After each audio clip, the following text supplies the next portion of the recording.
Kyrie Irving is the Dallas Maverick. 10 minutes ago, Kyrie Irving was traded to the Dallas Mavericks for Spencer Dinwiddie, Dorian Finney-Smith, a first-round pick, and multiple second-round picks. Now, I did not think this trade was going to happen. I'm not one of these biased Lakers fans that thought we were going to get Kyrie. If Lakers fans were just honest with themselves and thought that Sean Marks was going to accept the trade with Russell Westbrook and Austin Reeves as the two main pieces of the trade, they were dumb. That shit was not going to happen. Now, me, I'm more so happy it didn't happen because, like, yo, Kyrie is coming to LA. Just be honest. Now we can really be honest. The nigga wants to play with LeBron. It's so obvious. So I'm cool with it. But I didn't think the Mavericks were going to pull the trigger. And I'm happy that they did, but it caught me off guard. First, I didn't think he was going to get traded at all. I know I just kept seeing reports saying they're so adamant on trading him. They wanted to trade him. I don't know, bro. You just never know with reports nowadays. And you never know with Sean Marks, bro. I thought he was going to try to hoard Kyrie and kind of make him play, which I would have did. Like, if we're being honest with yourself, yes, Kyrie has all the leverage. He can just leave. But, yo, from my understanding, I don't know if they have a championship.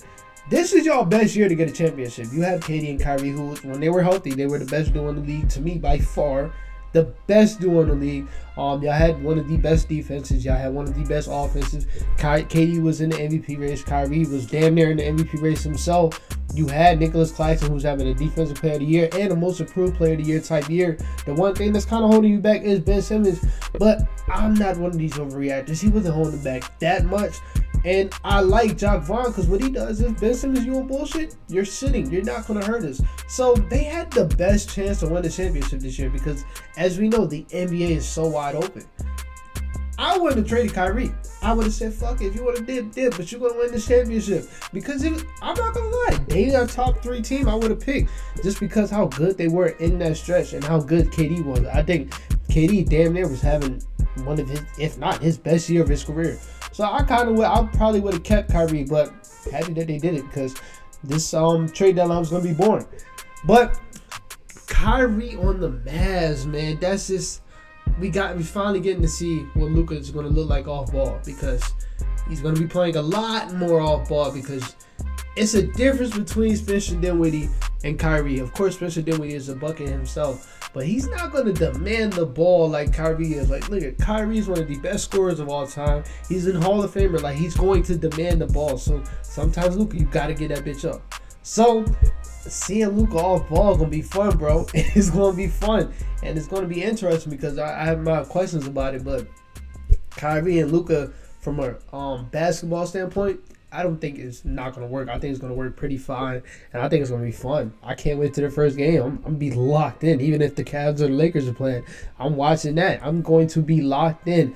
Am I high on the Mavs, though? Like, does this make me think differently about the Mavs? Knowing yes, because you got Kyrie to pair with Luka. That's already, I will have to think about it. That might be the best duo in the league. I don't know. That's one of the best duos in the league. So, of course, that's something that can make me think differently about the team. But then now we're looking at the rest of the team. You gave up Spencer, who just replaced him with Kyrie, but you gave up your best wing defender, Dorian Finney-Smith, who fit perfectly with Luka. A good part of this, you got to keep Christian Wood, Dwight Powell, Josh Green. You got to keep some of those guys. I'm not really too high on their core around their stars, so I don't know how I look at the Mavs. I just think other teams just have better teams, even though they probably don't have a better duo than they have. I think they have better surrounding pieces. Like, I don't know what Christian Wood's gonna look like in the playoffs. I don't know what Josh Green's gonna look like in the playoffs. JaVale McGee doesn't even play. Like, I think they still need a legit 5 to help out the defense. But fuck it, I wouldn't think about that. Do what you've been doing for the last 3 years. Luka, take us there. But now you have Kyrie to also take you there. For them, they should be happy. Now, for the Nets, this is why Kyrie had a lot of leverage, if we're being honest. Because he did this 1 week before the trade deadline. So now KD can't even think about, do I want to ride this year out or I want to get traded? I don't think, like I said in my last video, I don't think it's going to happen that fast where KD's like, oh, he's traded, now I want to be traded. Oh, now we got to trade him. I don't think it's going to happen this fast. So I think KD's staying. I think the rest of the team staying. They probably will get off Joe Harris. If you want Karis LeVert, take him. But they're probably going to get off Joe Harris. I haven't really been seeing Seth Curry rumors. I don't know why. I would be on Seth Curry like, I don't know what. Seth Curry, Seth Curry is a really good basketball player that a lot of contending teams can use. But for the Nets, we're looking at a lineup of Spencer Dinwiddie, Ben Simmons, Spencer, KD, Dorian, and Nick. That's still a good team. If we're being honest with ourselves, that's still a good team. It's just Ben Simmons. I love Ben, and it sucks that the season's been so bad for him. Like, he started off terrible. Then he had a 10-game stretch where he was being aggressive as hell, and that's when they started to go on that one streak. Then he got hurt. It was like, fuck.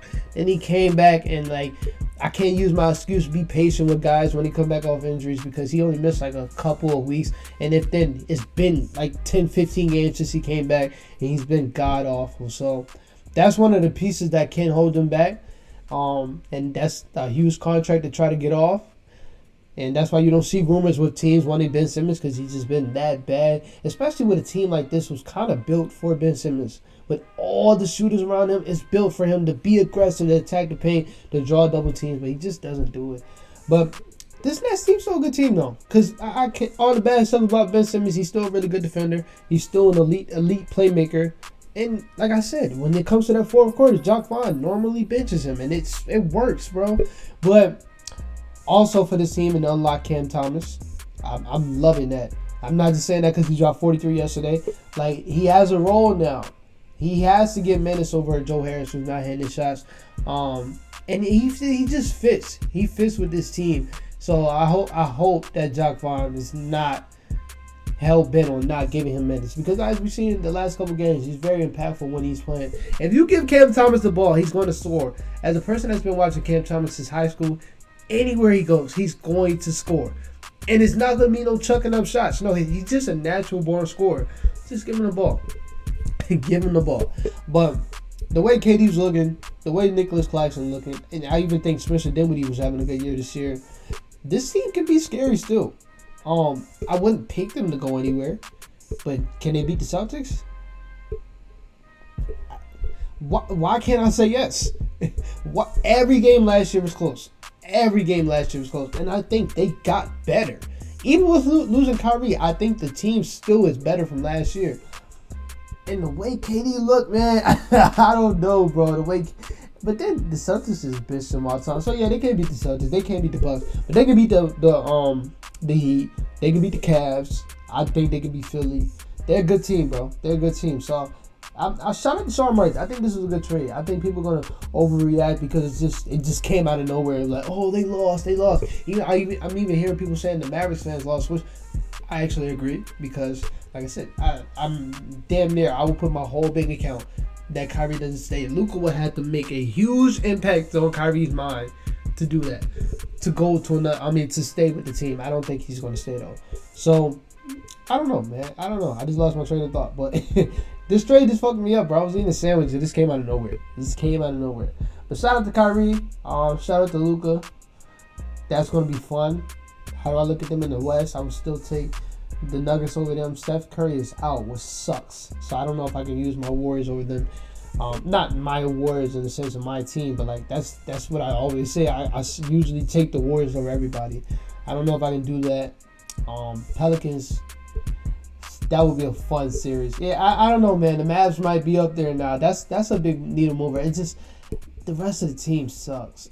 Like, you see them without Luka, it's just so bad. You playing McKinley Wright. What the fuck is that? All right, come on now. But other than that, man, that's it for this video. I'll talk to y'all later. Peace out. Man, what the fuck, boy?